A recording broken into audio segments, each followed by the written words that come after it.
love libraries. House. Yeah.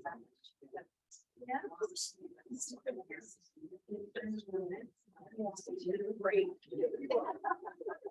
Right now, we were just talking about how this the most system you're able to use. Yes.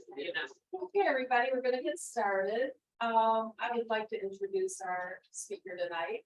Her name is Susan Betz, and she hails from Jonesville, Michigan. She said it was small town. Here from Jonesville. And so she's going to speak to us tonight about herbs, and she's got a lovely selection here. And people on the that are listening remotely, if you have questions, please put them in the chat. And at the end of her program, I will read any questions to her that are there. She's got a beautiful quote up here on the screen. I know it's not showing up too well for you folks at home, so I'll have to read it to you at some point in the program. So I noticed it's kind of baked on the screen. So I don't know if we can adjust it. no, We don't want to. no, we're not gonna touch anything. So, all right. May I present Susan Betz? Thank you. Thank you, Kevin, for inviting me to. I'm going to be talking about herbs this evening. I've been growing and using them for about 35, 40 years. They're my favorite plants. And I'm going to actually be talking this evening about growing herbs indoors as herbal houseplants. Because there are a lot of herbs that we can grow indoors. But first, I'd like to just start with the difference. I mean, houseplants are so popular right now. Everybody's growing succulents and all sorts of things. It's just amazing what you see in the stores available for people to grow inside. There's just a real need for green, and we want to bring our green inside. But there's a difference with herbs. Herbs are more than purely decorative plants, and that's what makes them very, very special. That the one thing I want you to keep in mind as I go through and talk about all these plants this evening, there really is no such thing as a house plant. No plant will play in the indoor environment as it's called. I mean, so we have to take better care and more aware when we're growing these plants inside. So to say growing herbs indoors is easy. It's not. It takes a little more effort than the decorative plants, succulents, and things like that. Sansevieria that you can go and put them in the corner and they look good. You forget about them for a month when you go on vacation. You come back home, they're still there. You water them. These guys are kind of special. They like the attention of people, and the special thing about herbs is. What do I want to say? They're very good at making friends for themselves. And once you enter into a relationship growing plants, especially herb plants, it's a reciprocal relationship. They give more than any other plants that you can find in and out of the garden. And more herb plants, slips, and seeds are shared between people than any other category of plants. And that's what makes them so special. Growing them inside, as I said, they're more than just purely decorative. You can use them for seasoning, for fragrance, cosmetic reasons, aromatherapy. There's just something really wonderful about them because they're not just green. They have a special fragrance and different uses. And all of us use our plants in different ways. I mean, I have these plants up here and I'm going to go through and discuss some of the different ones that I have. But the interesting thing is when you bring them into your house, you'll find different ways to use them than I would find maybe in my own home. And that's something that makes them very special. And for this quote, it's by Bertha Ruppert. She was an herbalist in Pennsylvania. She's written a lot of books. Quite a few years ago, but she was a very dear person. And this quote has always stuck with me. To grow them is to know them is to use them is to love them, and then happily herbs become a way of life, your way of life.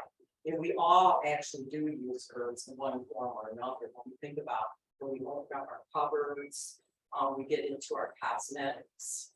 They're just very useful plants. And growing them indoors in winter, especially in Michigan, it just add. I'm talking to the choir here. This is all Michigan people. Sometimes the winters in Michigan get long and dreary, and we can go 10, 12 days without sunshine. But these never lose their fragrance. And the other thing about growing herbs indoors is a lot of things have changed over the past 25 years. We have better plant varieties, we have better grow lights, and it's just easier to bring these plants inside than it was 25 years ago. But there are some herb plants that won't come inside because of their unruly growth habit, or just they don't like to be inside. So you want to keep that in mind.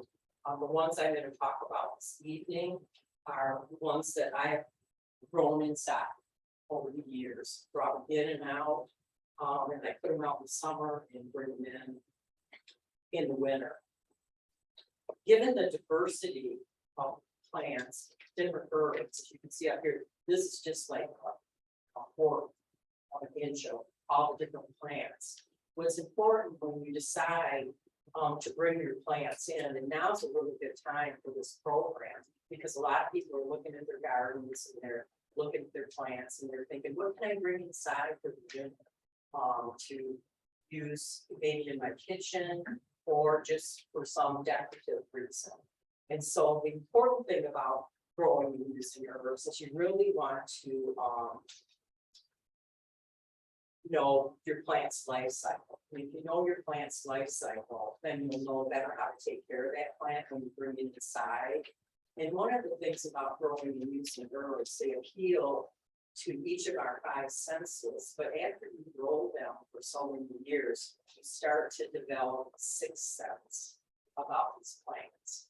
You know when to harvest them, you know when to water them, and part of that has to do with the plant's life cycle, because you want to use that plant at its peak performance. And so you want to know when you think about bringing these plants inside, is it an annual, is it a biennial, or is it a perennial? Now, this is a basil plant, a small, more dwarf one, and I'm going to bring this in and use it in my kitchen in this winter. Now, since it's an annual, I know that it's not going to last through the whole winter. So I'm going to enjoy the plant while I have it. And when it's finished its life cycle and they get straggly, by February, I just toss it out and then start all over again. But this is the time of year I start seeds in my garden to bring those plants in, like basil, or maybe I'll buy it and get it potted up and let it get adjusted. And so this is an annual plant. And then there are biennial herbs. We think of a flatleaf Italian parsley. Some people like curly parsley. I definitely prefer flatleaf Italian parsley. I put it in salads, I put it in smoothies. It's very high in vitamin C. And one time I was at a dinner party and someone's lettuce wasn't even good, so they had to figure out how to make a salad really quickly. And so what they did is they served parsley with shaved carrots with a vinaigrette on it. And it was wonderful and refreshing. It was just a little side salad, just the parsley and carrots. And so I really enjoy using this. And so this biennial is a plant that comes up the first year and then it blooms the second year. And so you want to keep that in mind as far as harvesting and taking care of your plant. This basil completes its life cycle in 1 year, and sometimes inside it's not going to last a year. You want to keep that in mind because growing conditions inside, which I'll talk about in a few minutes, are a lot different. And then we have rosemary, which is a tender perennial. In some places, if you go to Florida, Arizona, you'll see the plants outside and they're huge. and they winter through just fine. I have a rosemary that's about this tall that I've been growing for years and years, but I put it in my greenhouse. My husband's sort of getting tired of it now. I'm a little worried because I'm not home. And it's almost time to bring it back in. Make sure that he waters it. This is a dwarf. It's called PJ. It only grows so tall. And so it does well inside. And so you want to pay attention when you're picking out your plants, you know, how big they're going to get, and do a little bit of research. And this is dwarf chives. And I think this is a really wonderful one to bring inside. I like the dwarf variety because it grows lower and you can take care of it. And it's just a really great plant. I've had this plant, not this exact plant, for years. And would you like me to pass this around while I'm talking so you can look at them up close?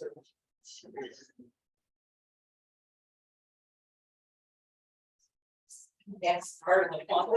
That's part of the fun of herbs. I'll turn right here. It's to touch on it.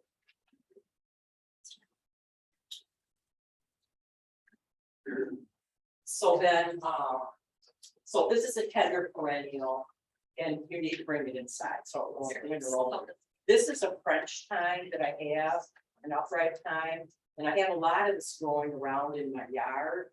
But I'll pot up just for the winter. I pot it up a little bit so I can bring it inside, and you can touch it. It's a great one for cooking, and there's 350 some different types of thyme. And so this is a really nice upright one specifically for cooking, and that's why I bring it inside. So is this? No, that's not a dwarf.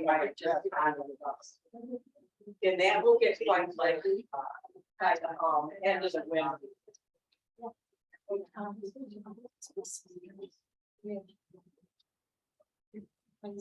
What was that? This is time. So we were passing around an annual plant, which is basil, perennial, which is the thyme, tender perennial, this rosemary, the biennial. This is the French weed, Italian.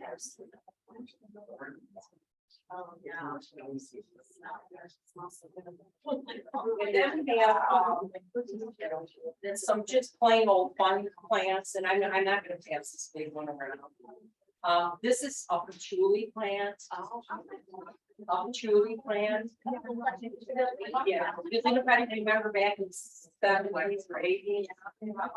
This is, oh yeah, I'll put it up.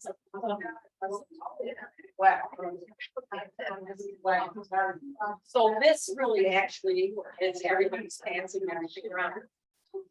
This makes a lovely indoor house plant, and it will get quite large.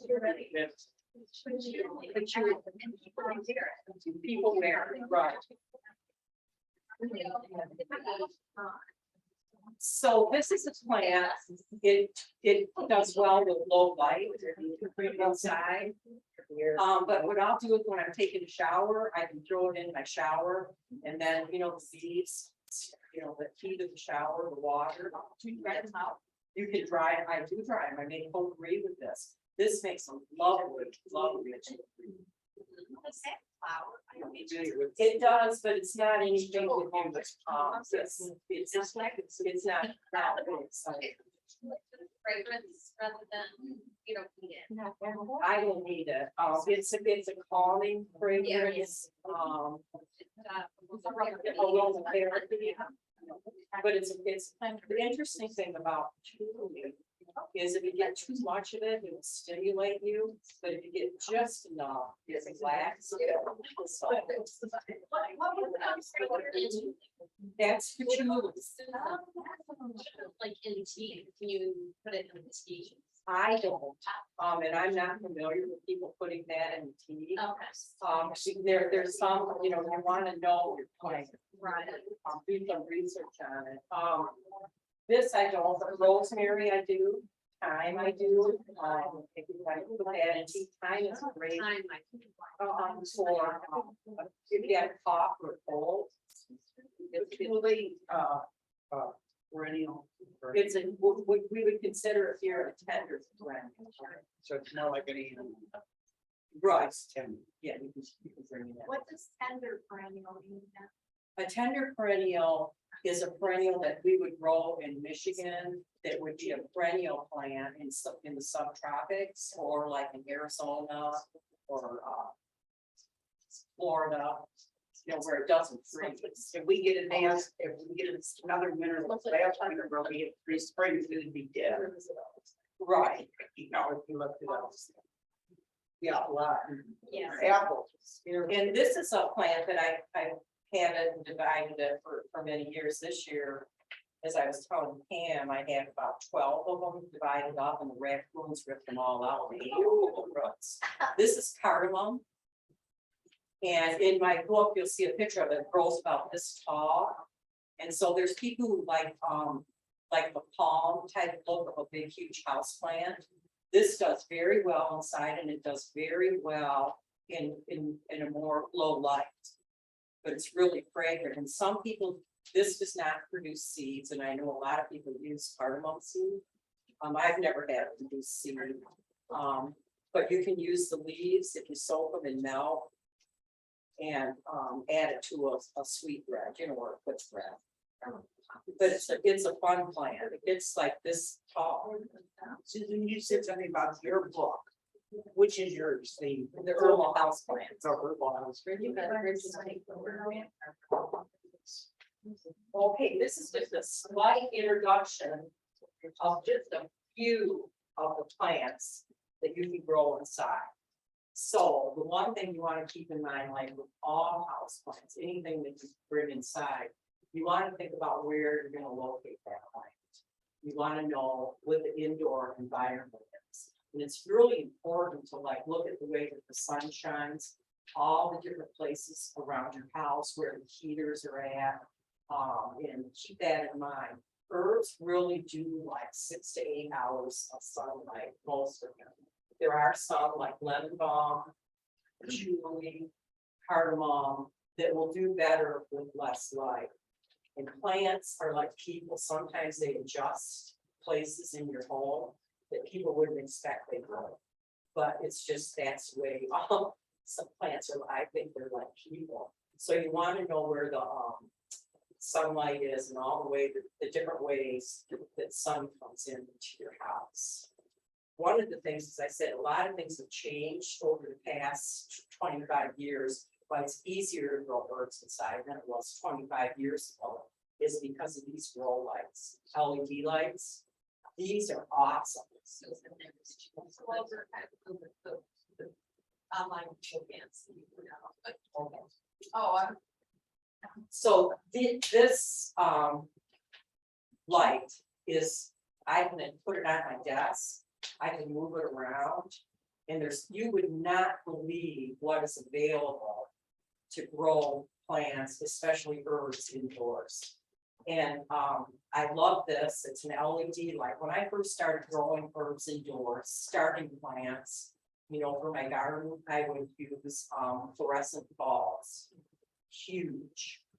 And now things have become so compact and so wonderful, partly because of the rage of indoor gardening for another herb that I don't grow. Yeah. And so all of a sudden, everybody's got on board and how people grow that other herb. And so, but I like these grow lights. I'm sorry, do you keep a grow light on all the time? No, you need to, with these, you set a time, and you figure out how many hours of sunlight your plant needs. And this is the best place to get grow lights. Gardener's Supply. Yeah, you would not believe what they have. Like I have gone into homes where they have a grow thing that's as tall as this in their dining room. And they're growing a whole vegetable garden in their dining room. I mean, it's just so amazing what we have available now to be able to grow food indoors and plants indoors. So, but if you're looking, go online, I can pass this catalog. And get the catalog, and that will help you decide which type of grow light you would like. but it makes it a lot easier than it used to. Question, did you mention what tall tree? Oh, the center geranium, no, I asked. Okay, I was Curious? yeah, we know, because I was asking the plants, I thought I missed the tree. No, you didn't miss. I will talk about that. So the one thing about your grow, like 6 to 12 inches above your plants, so that they get the light. So I'm gonna be covering a lot of things in the next hour, so you can go back and do a little bit more research. The other thing that's very important about bringing your plants inside, but even in the garden, you realize the importance of soil. What's in your bag? What's in your potting soil bag? That's very important. I bet you grow this a little bit different. We have a special mix that we have put together for us. Would you want me to turn that light off so it's not here on? Yes. We don't need this. Oh, I didn't know that. Oh, well.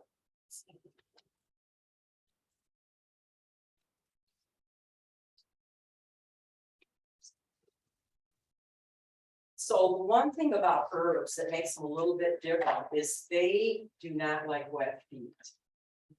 And they can be very unforgiving. If they're sitting in water or the soil's too heavy. So I like to mix up my own kind of blend that I use within my house, just to change it. And one of the things I use is I use a soil-based potting soil. Which is a little bit different than peat, and we're hearing a lot of things about peat now, whether we should be using it or not using it. But I just find the herbs do better in a soil-based potting soil. And then what I will do is I will add some worm castings to that soil. And I will also add some perlite or vermiculite to make sure that the soil drains, especially growing a plant inside. You want to make sure that the drainage is really good with that soil. And then I use, some people add sand, I use green sand. And it has iron and potassium in it. And it also makes the soil more porous. And so then I will mix up my own soil mix for my herbs. And for me, it's worth the effort to take the time to do that, because I end up ahead of the game in February because the soil's better quality. So I use 3 parts of soil-based potting soil, 1 part coarse sand, 1 part compost, and 1 part perlite. Is all this information in your book? Yes. Okay. One of the other things about plants, like these plants, I talked about bringing the plants in. No. For right now, for the summer, for the winter, I'm getting ready. And so now, if I'm getting ready to bring these plants in, I'll think about, does this plant need to be repotted? Like the thyme. Repotted it. Not all your plants need to be repotted. And there's 2 schools of thought. Some people do it in the spring and some people do it in fall. What I like to do is I base it specifically on the plant. I look at it in the pot, pull it out and see if the roots are turned around on it. And if I have to water it constantly, then I know I should be doing something to make the plant's life easier. The other thing, just like people, plants need fresh air. And it's good to open up a window in your house. We all know that now after being inside for years, it's important to get fresh air and humidity. And the one thing you want to think about with growing plants, especially herb plants inside, I like to think of seasonality. And we think of the seasons just outside, but there's seasons happen inside your house too. When you turn your heater on, and the air can get dry. There's some places that are drier than others. So you want to be careful where you place these plants inside your house, so they're not right next to a heater. They're not right next to an air conditioner. And if you do open up the window to get some fresh air in, you know, you want to make sure that it's not blowing right on the plants. And one of the other things I do to raise the humidity, like when it gets really, really cold outside and the house starts to get kind of, you have a lot of static electricity and the air is really dry, I will use a tray. I have some copper trays because I like everything to look nice inside the house, and then you enjoy it better. And I'll put a small layer of gravel, and then I'll fill it with water. And then I'll group like-minded plants together in that tray with the water, and that raises the humidity. And then the plants growing together, it makes it even more humid. I don't put them too close together, but it makes it easier for those plants to survive inside. But you need to pay attention to the plant and how they're all doing when you do place them together. And when you do put them on that tray, you know, with the gravel, you want to make sure the pot's not sitting down into the water. You want to make sure it's sitting right on top of that gravel. And that really makes a difference. It also, if you have a group of really fragrant plants, it makes the fragrance even more. You know, when you walk by it, it's really uplifting. The next thing about these plants is watering. As I said, herbs do not like wet feet. So it's very important to learn to read your plants. Like I was walking by, I have another rosemary plant on my patio, and I walked by it yesterday and I could tell that it needed water because the leaves were starting to curl up. It wasn't too late to water it, but I made sure I watered it before I left. So you need to learn to read your plant to see how it's doing. You know, does it need to be pruned? Does it need more water or less water? Is it getting spindly? Do you need to move it around in a different spot in your house to help it to grow better? And so it's important to think about that. But that's one thing about growing herbs indoors. I mean, you like to tend them because they're fragrant, or you can eat them, or they just lift your spirits when you walk by them. So it's worth the effort of taking care of all. And so it's very important to learn to read your plant. The other thing about watering your plants inside, and I didn't bring a tray, but I have saucers that I keep under my plants inside. It's very important because I have made a mistake here and there.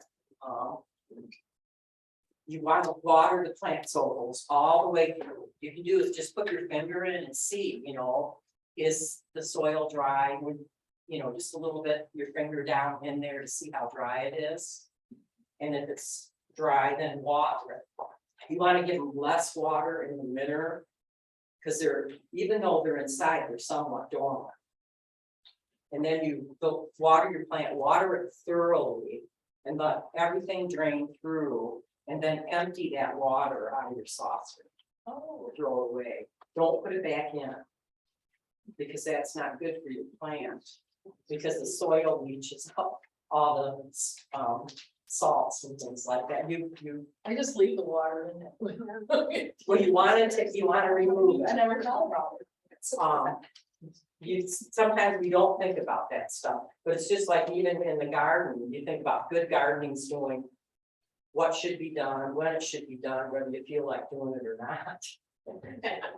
I have a question, and Yes. it may be a dumb question. No, I know you put the mixture of the different soils in there, but do you put like rocks or marbles or something underneath so that the drainage is better or not? I don't, Not pots. I don't, but Okay, we'll talk about pots. Let's talk about pots right now. As you'll notice here, I have clay pots. I use clay pots. I don't like to use plastic pots for my herbs. I think they do better. And they do a lot better. And it also helps with the humidity and how you can really monitor, your plant soil by, looking at it in a clay pot. You can see like the center geranium, it's dry, but I wanted it to be dry, bringing it. And so that helps with the drainage. I think they do a lot better. I think they're more environmentally sound. And I think they're more attractive. As far as having them inside and around in my gardens and things like that. I know that there's a little bit of discussion about that. Some people do like plastic pots because they're not home all the time and they don't, you have to watch. If this is getting dried out, and the plastic pots hold moisture longer. And so that would be a reason some people would prefer the plastic pots, but I've just over the years decided that my plants do best with the clay pots. And so that, that's a preference.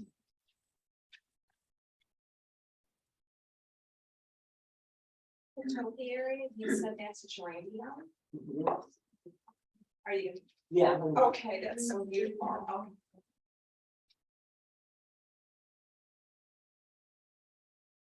So as I said, the moisture comes through and that really helps them. Okay, fertilizing your plants indoors. Herbs, I'm sure those of you that are growing them, they say they do better with less fertilizer. They struggle a little bit out in the garden, the fragrance is stronger, they're more, more robust. A lot of herbs and a lot of these are from a Mediterranean area. So when you're picking out your plants and you're thinking about, how am I going to take care of that? It's a really good idea to look at the plant's botanical name to see where it comes from. And if you know where your plant originates, then you can kind of look at where it grew and how it grew, what were the conditions that it originally grew in. And if you can mimic those the closest within your home environment, you're going to be more successful with your plants. And it's important too, because then you'll know which plants you're getting, which varieties, because there's some that do, as I showed you, a lot of these are miniature or dwarf plants. And a miniature plant might grow an inch a year, inch and a half, and a dwarf plant maybe 3 to 6 inches a year. So they're slower growing, and I like that. Back to fertilizing, what I do is when I bring them in, I'll be fertilizing stuff right now as I get ready to bring the plants in. I move everything out on my patio and deck, different places for the summer. I'll be fertilizing them, cutting the ones back that need to be cut back. And then when I bring them in, I won't do a lot of fertilizing until maybe March. Unless, as I said, read the plants, it'll tell you if it needs nitrogen, potassium, or phosphorus, because it slows down their growth. And then probably around March, I'll start looking at the plants to see which sprouting. It's just like, do you have garlic in your cupboard, and all of a sudden in March you go, why is everything sprouting? It's because they know it's time to start growing. And then you can start. Do you have that happen? That has happened to me. It's stuff. Oh, I know, it's restless. What is this? They know, the plants know that the seasonality, even though they're inside, they know. So you want to watch that, and once they start growing, then you can start fertilizing them again lightly. You just don't want to use heavy duty fertilizers. I use a fish emulsion on my plants, or some organic fertilizers that are like 15, 15, 15, and sometimes even lower than that, like 644. I'll read the ingredients on the fertilizer package to pay attention to that. And then we talk pests, we were talking about pests. You want to monitor your plants, just like you monitor, your garden outdoors to make sure that, you know, you're keeping, the pests away. If you take care of your plant and try to keep it healthy, then you're not going to have a lot of pests if you're paying attention to it. But every now and then, the plants, herbs inside, aphids, whitefly can be a problem.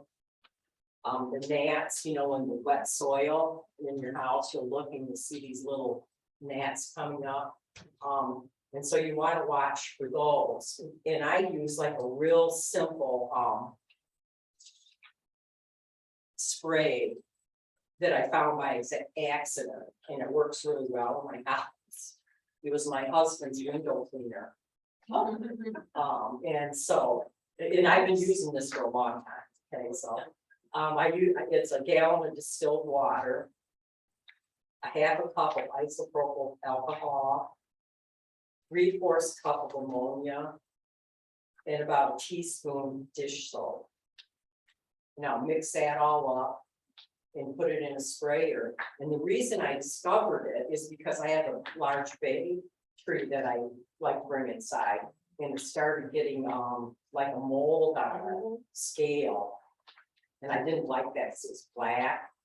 And so I started spraying that on it. You know how you sometimes get exasperated towards the end of winter? And it worked. But you want, then you can rinse it off before you eat. I mean, anything you spray on your herbs, if you're gonna use them, you want to give them time and rinse that off because you don't want to be eating it. The other thing I do to help with pests is I'll do a light solution of hydrogen peroxide. And that's in my book, and water the soil with that. And that adds oxygen to the soil. And it also kills those fungus gnats. So I like to use what I have around in my house, but there are great products. I think there's safer soap and things like that that you can use. But over the years, I just started using, you know, what I have around in my house. Does anybody have any questions or anything they want to share? I have a question. So like if you're fertilizing your herbs outside, it's not like you should wait a couple of weeks before you use them. If you're using like Miracle-Gro. See, like with the fish mountain, I don't think you need to wait, but like with Miracle-Gros, I think maybe you would want to wait, but you want to, if you're going to be eating something, you really want to try to use as natural products as you can. Just like spraying and things like that.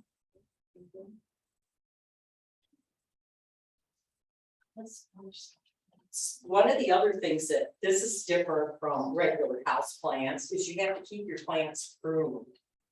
And then, but if you have a regular house plant like a Sansevieria or some things like that, you know, like philodendron, you know, when you take a leaf off and throw it away. Well, if you take a leaf off parsley, you can eat it. Or the rosemary or basil. So, but you do want to keep your plants pruned down. It really helps them well to grow inside when they're growing inside. Oh, and I wanted to say this about watering, to go back real quickly. You really do want to have a good watering can. And so this watering can, you'll notice that it's got a long spout. And so then I'm not getting water on the leaves or anything like that. So it keeps the plant dry. And so the other thing about watering that I forgot to mention, but I'm going to say, is I like to water in the morning so that the plant has enough time during the day to, you know, take in that water, and then it's not wet, you know, when it's dark and everything. It gives it time to acclimate. So you want to keep that in mind. But you do, like, this is a great little watering can. So when you're looking for watering cans for pardon? It's cute. It's cute. It works, you know, and so the long spout really makes a difference. And having great tools. I have these are my pruning shears to prune my basil So I have my tools that I keep inside, just for my herbs. And when you're harvesting, the plants or pruning them, cleaning them up, you'll notice I clip this off the top of the basil. I clip, from the top. Now, if I was going to harvest this parsley inside, I would go from the sides. Because it grows out from there, and that's the best way to harvest parsley. Chives. I go from the sides too. Those are just little things that you learn, you're appreciating the plant's growth habit, and encouraging it to continue to grow. Question. Rosemary, what is the lifespan of the, I love rosemary, but it seems to dry very quickly, so is it? Holds grudges. Oh, really? No, there's a thing, I don't know if you've heard this. People always say it dies in March. They'll get it almost all the way through the winter, and then all of a sudden it'll get tired in March and die. You just have to keep it evenly watered, not overly wet. I mean, it's kind of like a little bit of a temperamental plant inside. And so you just learn, it's like somebody maybe that you're living with, and you learn to adapt to each other. You're talking about rosemary. I'm talking oh, yeah, I'm talking about rosemary, but just so you learn, you go by and you look at it and you make sure it's not too wet. But then the one thing, growing plants are living things. So we're gonna lose some are gonna die. And so if you think it's dying or it's pest ridden, just let it go. Put it aside and start over again. But you can grow that inside, and I have some that I've had for years. I have one that's this tall, and then I have another one that's about this tall. It's a prostrate one that I bring inside, but I really pay attention to it. Another thing I do with rosemary is I will mist it. Every now and then in the winter when it gets real dry. It hates really dry, a really dry environment. So you want to keep that in mind.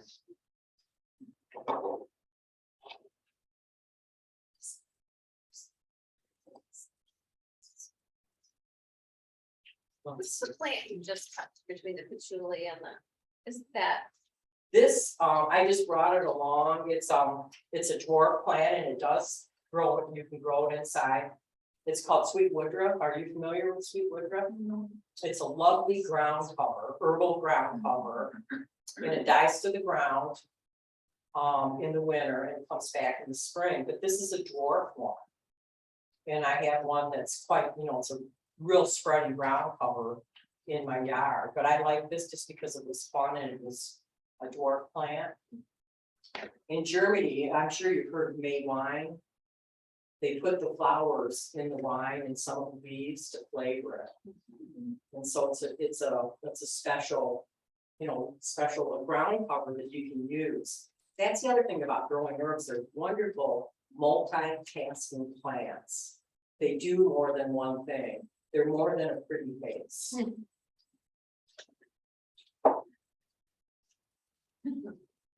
So we're talking about different plants, and this is a set of geranium, and they come in all different shapes and sizes.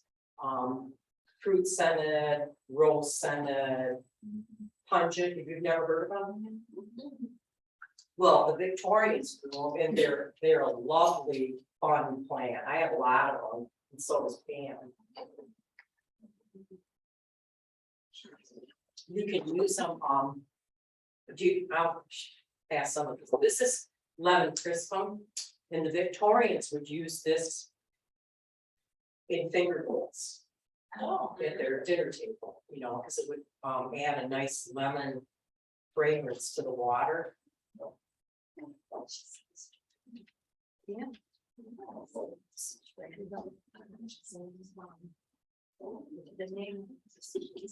But one of the things I like to do with indoor plants, some of them, is train them in standards. And Senate geraniums train very well. What do you mean by standard? It's That shape? it's grew, this was a little start that I started. It's like this big. And then I just started training it up. I don't know if any of you are familiar with Old World Gardens. They have topiaries that you find, Detroit Garden Works, you know, some of the nicer floral shops, you can find all sorts of topiaries. I love topiaries because they're fun. And this one needs to be pruned.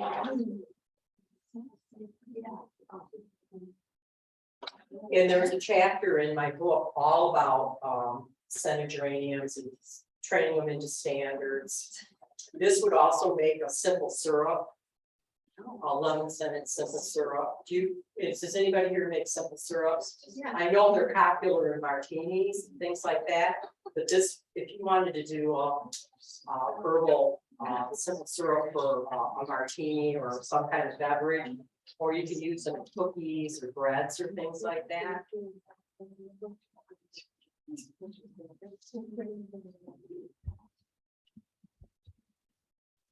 But this is a type of plant, it takes a lot of work, you have to keep it pruned, but I call it like a best friend plant.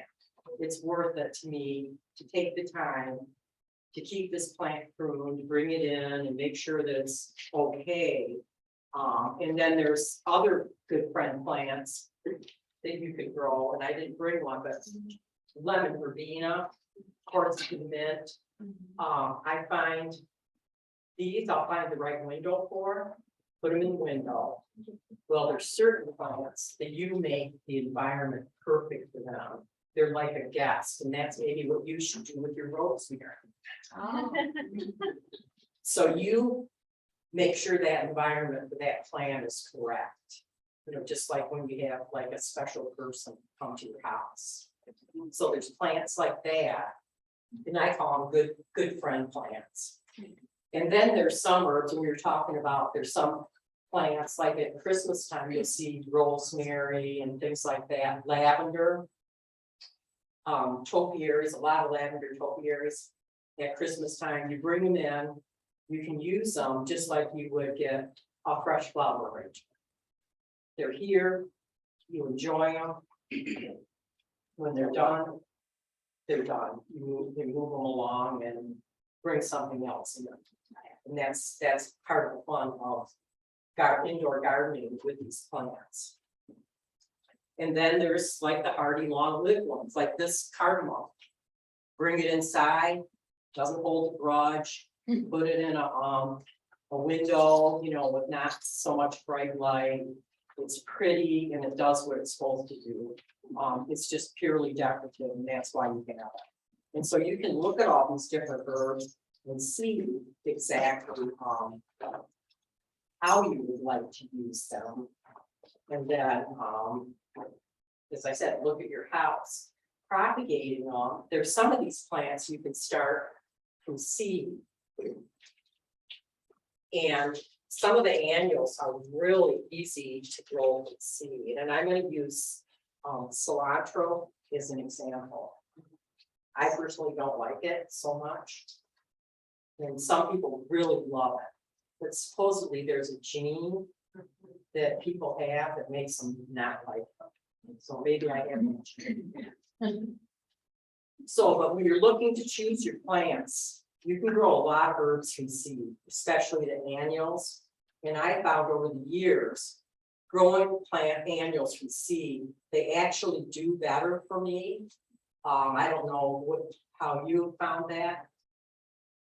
Well, it just depends on which ones, like basil, things grow so fast. They do, so it's worth it just to do several sowings throughout the year and provide, you know, then you always have some fresh basil. Now, this is Baker Creek, a large cilantro common. This is a large seeded cilantro. So actually cilantro is 2 herbs in one, coriander seed, and then the fresh leaves. So depending on what you would prefer, are you harvesting the seeds or do you want the leaves? You can pick those. The one thing that cilantro is very famous for is that it folds really fast. This is a slow cilantro. So yes, you can pick all sorts of things. The one thing that's really wonderful about cilantro, especially in your garden, it's an awesome pollinator plant. The really small flower flies and things, bees really like cilantro. And so, you know, just having it growing around in your yard it's a great plant. But then you cannot find a cilantro. This is called, I have the seed packet. I did start some of this. It's called pot cilantro. It's bred specifically to grow in a pot. So you want to do a little bit of research, and there's a lot of stuff available out there. Richter's is a great seed company. He's a Canadian gentleman, but he ships to the United States. So if you go through this book, some of the stuff he has in here is just amazing. What's the name again? Richter's catalog. He's outside of Toronto. But go through some of these catalogs if you're looking, you know, to understand a little bit more about herbs and you want to grow them indoors or outdoors. Get some good catalogs and you can really learn a lot by reading through a catalog. And this, I love him, and I love the plants and everything. He has dwarf, he has all sorts of unusual plants that you can find in that catalog. And as I said, he ships them. Especially, and he'll note in that catalog, it grows well inside. You know, he's been doing it long enough. Renee's, which is this is an online company, or is anybody familiar with Renee's? She has awesome things too. Really nice collection of nasturtiums, a lot of wonderful herbs, but she does specialize in pot, you know, small plants for pots and patios. Whole wonderful selection that is available. You can go online. She has wonderful recipes. She has growing instructions. So it's a lot easier to grow a lot of these plants than it was, I'll start this here, years ago.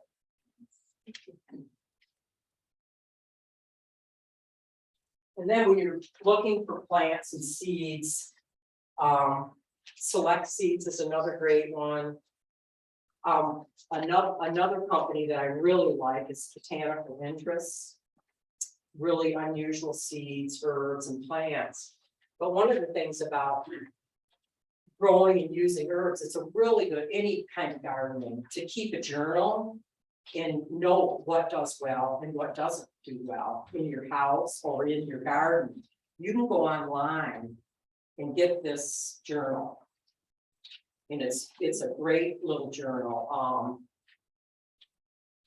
You can keep a record of the seeds that you bought, when you plant them, what did well, what didn't. There's some good advice. And if you have children in your family or adults, like keeping track of it will help you become a better gardener. As I said, this is free when it's online. I'll put these two together. The library, it has their seeds and they have quite a few herbs in there. Oh, you have a seed library? Yes. Oh, Every those year. are wonderful. So what you could do tonight, I talked about some of the seeds that you could start. You could go into that seed library and take a peek and see what's in there right now. And take some home and try to start them. So what's a seed library? You can take it, you don't have to bring it back. The seed library has an old card catalog that's here at the library. And people contribute seeds, Oh. you know, and things, and you go there. Oh, I see. Oh, okay. And they have to, you know, they have extra seeds, so You share. contribute them and share. Oh. Okay, I'll pop it. I'm sorry. No, it's okay. You know more about it than I do, but I was gonna give it a little plug at the end, but now that, you know, it's being, but yeah, we do have a seed library here. And you just have to register once when you first use it, and from then on, whenever you take seeds, you just write down how many you took. But yeah, we've got all kinds of herbs. We've got a lot of native Michigan perennials too. Reason I'm mentioning that is because we're getting into the time of year, if you want to plant the seeds now, because they need to go through a cold period before spring. So that's something to think about now. But anytime you can come in, you can look at our website, lppl.org, and then There are vegetables in there. yeah, too. LTPL .org, and then go down to the LTPL grows, and then that webpage will tell you a lot of things about our seed library. We also have a monthly newsletter, and in that newsletter, you'll always get a link to our herb of the month. And this month it's Plenula. And yeah, so Yeah, you know, there's information I about get that on our mine. website too, so I can go and answer questions about that later, but I'll put it there. Well, calendula is a great one to keep and grow. You can start it now, and it's a wonderful little flower, and it's edible. It's just great, and it's really pretty. It's happy, like a fall-like plant. But now it germinates quite quickly. So I have some other, when I was talking about grow, this is a great book. If you want to learn more about grow lights and the timing and everything, and I don't know if they have this book in the library here, but it's a really great book to help you understand LED lights and growing and starting seeds indoors. So you can start your seeds indoors, and one of the things when I was talking about potting soil, I use a seed starting medium to start my seeds, which is different than my potting soil that I put my herbs in after they've germinated. Or, you know, if I'm repotting something, because it's lighter and it's easier for the seeds to germinate. So when you're thinking about if you want to start some plants, I would get, you know, a seed starting potting soil. Does anybody else have any more questions or? Yeah, so the seeds, how long do they usually last? Like, do they work for 3 years or usually until 5 years? Well, it depends on the seed. Some last longer than others. I mean, it's just like when we were talking about cultivating herbs indoors, you know, depending on the plant. I've had pepper seeds that I've had for 5 or 6 years, you know, that have germinated. I know that parsley does not last. Its life cycle is, you know, it doesn't germinate well after a year or so. So you want to make sure you keep them. I usually throw them in the freezer. Right. Didn't get to them that way. Right, that's a lot of people store them in their refrigerator. But seed saving is very important. And especially the wonderful thing about that seed library back there is a lot of those seeds are donated. And they are regionally proven to be grown here. And so people bring in the plants and the seeds that they've had good luck with in South Lyon, in this part of Michigan. And we tend to think of Michigan as Michigan, but it's different, you know, everywhere you go. And you want to keep that in mind, you know, with your garden. I mean, think about, I'm in lower Michigan. And when you go upper Michigan, like, it's just like a totally different world up here. And so you want to keep that in mind. And so, but that's why saving seeds, it's almost a gardener's duty. And especially now the heirloom seeds, we need those because they're open pollinated, you know, they do well in our gardens. And we need to save those seeds for future generations, like that young lady sitting right there, you know, so that there's seeds and plants for her. We gotta keep passing that on to the next generation. So I think I covered pretty much all that I wanted to cover this evening. Does anybody have any other questions that they would like to ask? Does anybody have anything they'd like to share? Do you ever use like coffee grounds, eggshells, anything like that, I do. right on the herbs or? No, I put them in, I'll put them out in my garden, Oh, yeah. or dig a hole or something like that. The only thing I don't do anymore is I make milk thistle tea. And I used to pour the seeds out off my deck, because I just wanted to empty the teapot. I don't do that, because all of a sudden I have a chipmunk that I didn't realize that he was living there eating those milk thistle seeds, but eggshells, yeah, all that stuff is really good. I believe some people will soak eggshells in water and then water their plants to, raise. Through your food process. Put them in a food processor. And a lot of people just, dig a hole and bury them. Oh, I do all that in the garden, that was part of what we're wondering about. No, I wouldn't do that. I think it's better to have an already composted, Okay. soil, like worm castings, or going out and getting that compost and mixing it in. Because I think you're gonna attract pests and things like that. You wanna make it. Mother Nature's a lot more helpful outside. Yeah, I personally, when I cook fresh vegetables, I let my water cool off and I'll use that to water my. I do too. I do too. Especially beans. You wanna repeat that, so if they couldn't hear. Oh, one of the participants in the class, said that when she cooks her vegetables, she will save the water after and let it cool down, and then water her plants with it, just to add a little bit of more nutrition to the water. And I think that's the way people used to do things. We didn't waste anything, with water.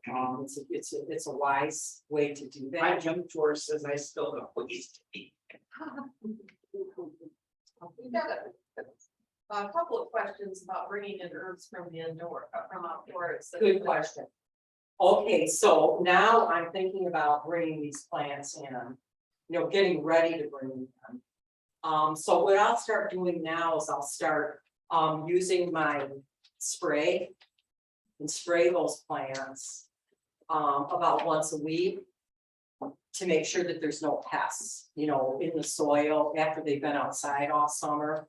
And I'll check around the rims of the pots, wash the pots. And I'll do this for about 3 weeks, 4 weeks maybe, just to make sure that I'm not bringing anything inside. And so I'll just keep watching and, spraying them and making sure that I'm not going to be bringing any pests inside. And then when you decide you want to bring these plants back outside, because houseplants love to go on summer vacation, outside. So what I'll do is I'll acclimate these plants carefully, just like I would do, fresh new starts that I buy at the nursery. I'm not just gonna put them out there. I'm gonna be very careful to set them out every day, make sure that they're not in bright sunlight. People think herbs like bright hot sunlight, they do, but once they've been inside all winter, these leaves are tender. It's not the same as it is outside. So you want to carefully take the time to help them get acclimated outdoors. I think that's very important. Can you give us that recipe again for, so I have a little herb garden outside my kitchen window, and now I'm like, well, for everybody knows, but what's the stuff that you spray? I use, and there's different things that you can buy, but I take a gallon of distilled water, a half a cup of isopropyl alcohol, 3/4 cup of molten milk, and a teaspoon of dish soap, Dawn. I think everybody uses Dawn. Keep passing around, we just take pictures in their phone. Yeah, well, what I'll do is, I will send out, everybody who's registered, I'll send out a mass email and I'll make sure that's on there. Is there, because I can send you, I'll put together Okay, for you. that'd be fine. And I'll So send- so within the next couple of days, when she sends that to me, then I'll send it out to all of you. And then maybe also your soil recipe. I think a lot of people. Oh, She's got it. All right. That's that. Do you reuse the soil? I don't, sometimes I do, like I'll dump it, you know, if I have some really tough plant. And, you know, I've got big pots, that I have on my patio with a combination, you know, how we do the combination planters, outside, maybe I'll put it in the bottom there. But I think this soil, you know, you've got these plants inside, they've been watered, fertilizers, and I think soil gets tired. So I really do believe it's best. That's my personal opinion on that. I like to make sure that, because the plants are gonna do better. It's like sort of like putting somebody in bed with dirty sheets or something. So you want to make sure that they get the best. And you can just, The plants use up the organic matter too. you know. right, yeah, that's a good point. That's why you add compost. Right. You can. But I do, you know, use fresh soil. I just found over the years, it's better, in the long run. You know, if you want to do it the right way the first time, and then you just end up way ahead of the game. Kind of like crop rotation. The soil need, certain plants take certain things out of the soil, so you need to like rotate your Right. crop to. That's why cover crops are coming back in. They really are, but you've got to remember these, you know, living in your house, living in a pot, they're dependent on you for all their needs. And so it's really important to pay attention to that. And what they need, and but what they get back is worth it. I mean, these plants, as I said, they're really great at making friends for themselves. And it's such a reciprocal relationship. And we have to remember, we live in this world as guests of green plants. So it's important that we all know and understand how it all works and what our role is in using plants and helping perpetuate plants in our own communities. And I was reading an article a couple days ago about botany and how in a lot of the horticulture programs and landscape design, they're talking about the processes of how things were. Land as a community, we understand that it's all the Leopold said, but there's a lot of people that don't know how to identify plants. And I remember when I was growing up, I knew that sedges had edges. Just because, you know, you went outside and you knew which plants were what, and you know, some of their structure. And I think, you know, growing some herbs indoors, having some interesting plants indoors will help people better understand, you know, how to identify plants and that there's different species and different needs. And as I said, in closing, I want to say that the one I love growing herbs, and different herbs, they differ from culture to culture. And they change from one generation to the next, what we use, how we use them. But one of the great things about our garden and all the different herbs and plants, and it's a wonderful place to discover culture, ethnic foods, people, you know, and it's just, and herbs teach us that. I mean, we all look at them in different ways. It's like Daniel Mormon has this book, and it's on Native American ethnobotany. It's a great book. I don't know if anybody here is familiar with it, but if you're into native plants, you might be. And I'm getting off the topic of herbal, but he used the focus of this plant, large focus herbs. He lists 4,026 plants. And then he goes on to share over 44,000 different uses for those 4,000 plants. And that's just incredible. And what was, Native American ethnobotany output. yeah, that's what I thought you said, but what was the office name? Daniel Mormon, he's from University of Michigan, spent 25 years writing it. But when you read things like that, you think, whoa, and we still haven't discovered everything yet. There's still more to be discovered about these plants. You know, it just takes a new mind, imagination, and looking at them. But they need to look at them and touch them, and that's why it's very Much needs to be rediscovered, actually, right. more so because it's fallen to the wayside. Actually, we do have another question. What about digging up the herbs that are growing outside and bringing them inside? How do you actually? Well, that's a good question. One of them that I do is these chives. I'll bring these in. I did pot up this thyme, but thyme's a little bit. These are two perennials that I dig up and bring inside because I like using both of them. This one, I just picked a small start from my garden and potted up a French thyme. Now, this is a chive, and what I'll do with this is, what I usually do with them is pot them up, put them in the pots, cut them down, you know, prune them right down, then I'll let it freeze just for a week or so. So it goes totally dormant. And then I will bring it, you know, bring it out and bring it inside, and then it'll really have vigorous growth. And I had an old friend, she's been gone many, many years, that was an herb enthusiast, who taught me that, and it really works. So you want to know the life cycle of your plant, that's really important.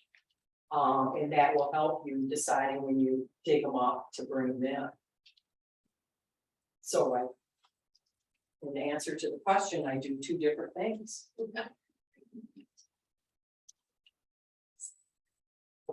Are there any plants that you can pot together that will survive? Right, you can do herbs soil? in Yeah. containers. What you want to do with that is pick like-minded plants that Similar conditions. similar conditions, like looking, that's why it's really important to know the botanical name, because that'll give you some of its growth characteristics, you know, some of the needs that it has. You put those together.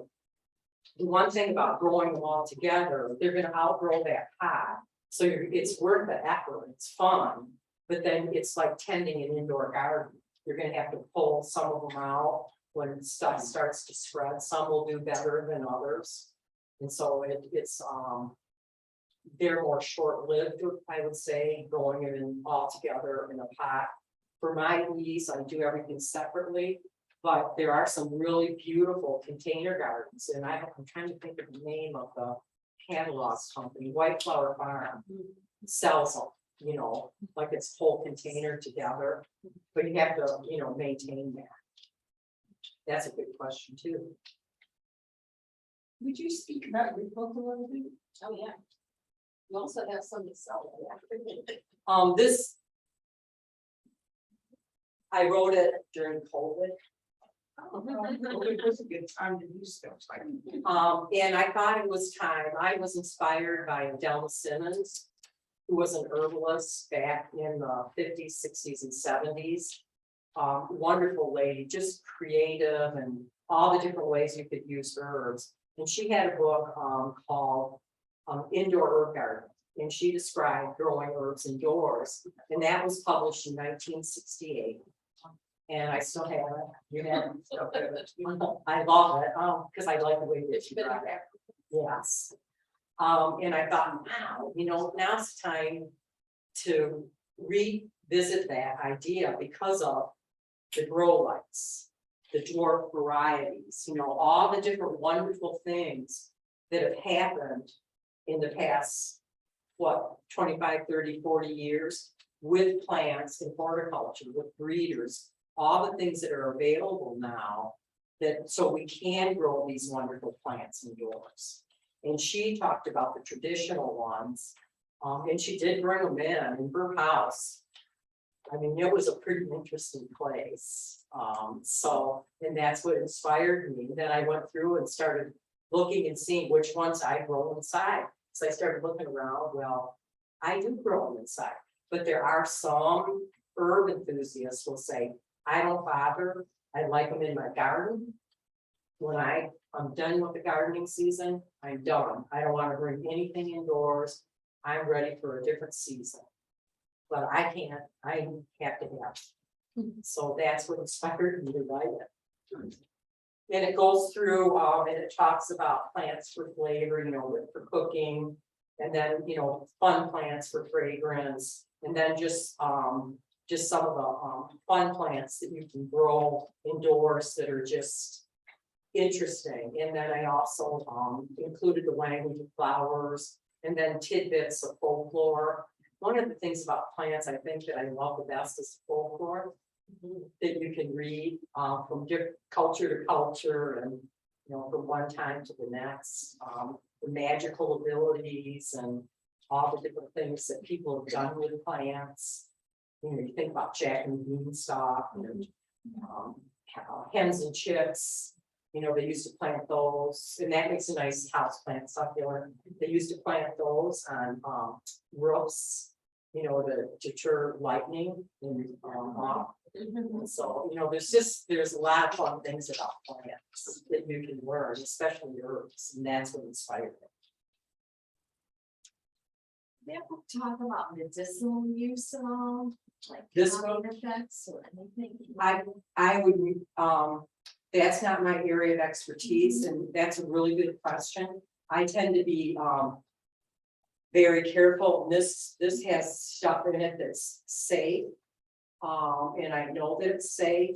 There are some excellent books that talk about the medicinal qualities of herbs. I think of Rosemary Gladstar has a lot of books. I don't know if you have any of those here in the library. I know we have fire cider. That's one of them, I know for sure we have. Right, well, she's got some really I know she great. does, but that's just one off the top of my head. Yes. The fire cider book that Pam's talking about actually is pretty interesting. Fire cider is a concoction that people make in the fall to prevent, speaking of medicinal, to prevent colds. And it's horseradish, onion, garlic, hot peppers. It's all the good stuff, and it's put in a cider vinegar. And some people do it a little bit different. Yeah, there's different ones. And people have been doing it for thousands, I mean, a year. I mean, it's something that's been around, and I have a lot of friends that do it. I mean, they'll knock you. And if you want to get on a plane, you don't want anybody getting. We would need to do shots. Oh, yeah. But anyway, a couple decided that they were gonna brand it, Trademark. trademark it. And people have been making it, and they tried to trademark it, and all the herbalists across the United States, and some from Canada, different places, had a big, you know, protest, because that was a type of thing that belongs to people. They shouldn't be branded, and people are gonna put recipes up and share that, and it's a great medicinal, you know, product whole. And so they, and Rosemary Gladstar helped have that, spearhead it, and they lost the case. But people spent a lot of money. Websites were taken down because they had that on their website.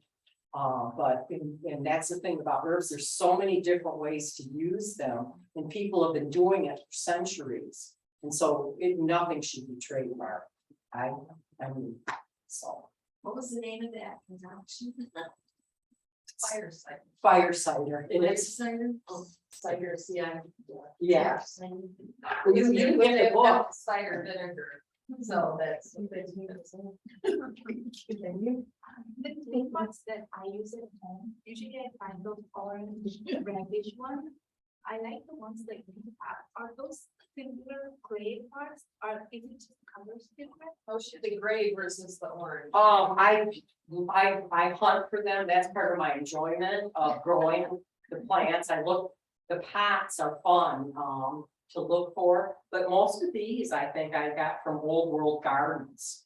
When I had other plants in them, and I just kept them over the years, but there's some wonderful pots out there, and they do, I mean, I like these because they're contrast. And You're so, probably not gonna find them in the big box stores. You have to go to like specialty garden centers that specialize in those sorts of things. right, Yeah, otherwise you will find, I mean, there's nothing wrong with the regular terracotta. right. It's just more common, and but everybody. Oh, thank you. Yeah. Well, I want to thank everybody for coming this evening. I really enjoyed it.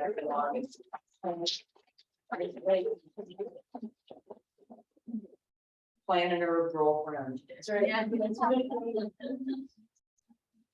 Okay, and I want to thank everybody for coming to and our online group. I'm going to end the program, but thank you for coming, and I will be sending out an email in the next couple of days with some of these recipes that Susan gave us. Thank you. You said she does have books for sale, right? Yeah. How much are they?